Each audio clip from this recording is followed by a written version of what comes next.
نماز میں کوتاہی کلمے کے کچا ہونے کی دلیل ہے، نگاہوں کا نہ جھکا پانا یہ کلمے کے کچا ہونے کی نشانی ہے، مال ہے زکوٰۃ نہیں نکل رہی کلمے کے کچا ہونے کی نشانی ہے، رمضان آ گیا ہے روزے نہیں رکھے جا رہے کلمے کے کچا ہونے کی نشانی ہے، زبان پر قابو نہیں پا رہا کلمے کے کچا ہونے کی نشانی ہے، نماز میں دھیان نہیں جم رہا کلمے کے کچا ہونے کی نشانی ہے، کلمہ بھی پکا نہیں ہوا۔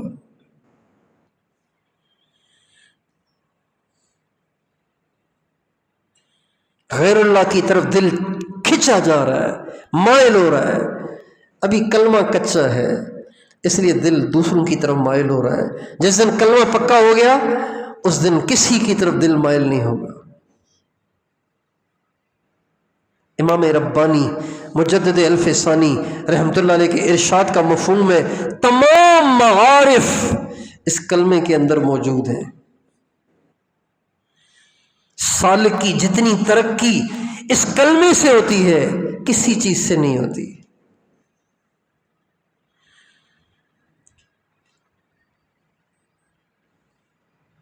آپ علیہ السلام فرمانے لگے جددوا ایمانکم، اپنے ایمان کو تازہ کرتے رہا کرو۔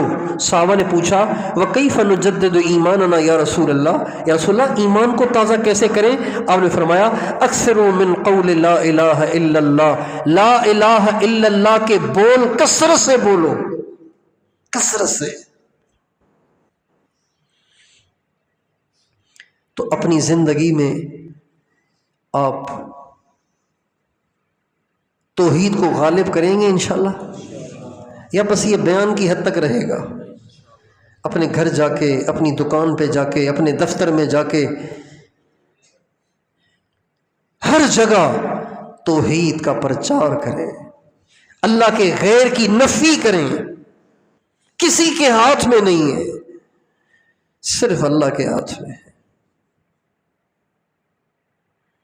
دوائی بیمار ہو اور دوائی کھانی ہے تو دوائی بے شک کھائیں، لیکن دوائی پہ یقین نہ رکھیں۔ بھوک لگے تو بے شک کھانا کھائیں، لیکن کھانے پہ یقین نہ رکھیں۔ پیاس لگے تو بے شک پانی پئیں، لیکن پانی پہ یقین نہ رکھیں، یقین اللہ پہ رکھیں، اللہ کرے گا۔ ہماری والدہ ہمیں بچپن میں دوائی کھلاتی تھی تو کہتی تھی کہو اللہ شافی اللہ کافی، کہو کہو کہو اللہ شافی اللہ کافی، اللہ شافی اللہ کافی، کہو کہو۔ وہ آج کل کی مائیں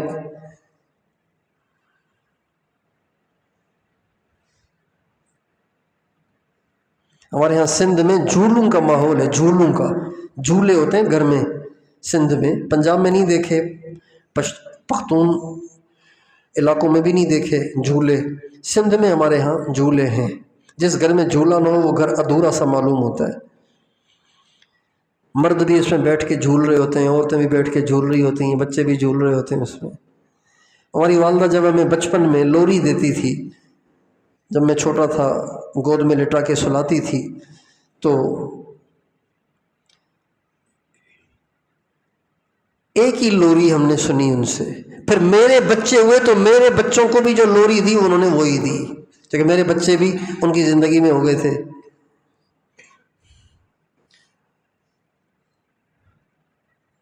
جھولے میں بیٹھ کے گود میں لے کے کہتی تھی اللہ اللہ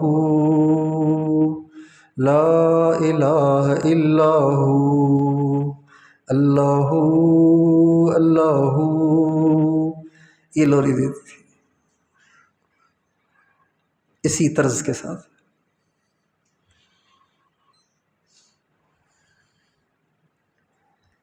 اب بچے کو سلانے کے لیے کارٹون کھول کے دے دیتی ہیں، بچے کے شر سے بچنے کے لیے کارٹون کھول کے دے دیتی ہیں، موٹو پتلو نکال کے دیتی ہیں۔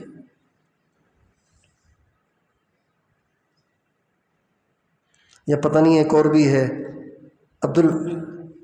کیا کہتے ہیں اس کو، عبد الباری کھول کے دیتی ہیں۔ دیکھیں نا بچے بتا رہے ہیں۔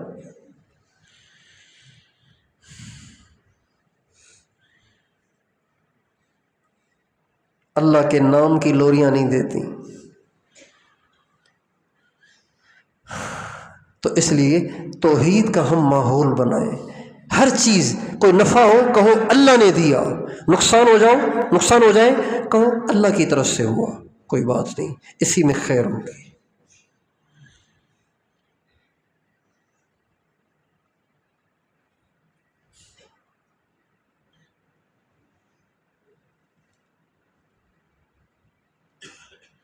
ہر بات اللہ کی طرف منسوب کریں گے انشاءاللہ۔ اللہ تعالی ہمیں توفیق دے۔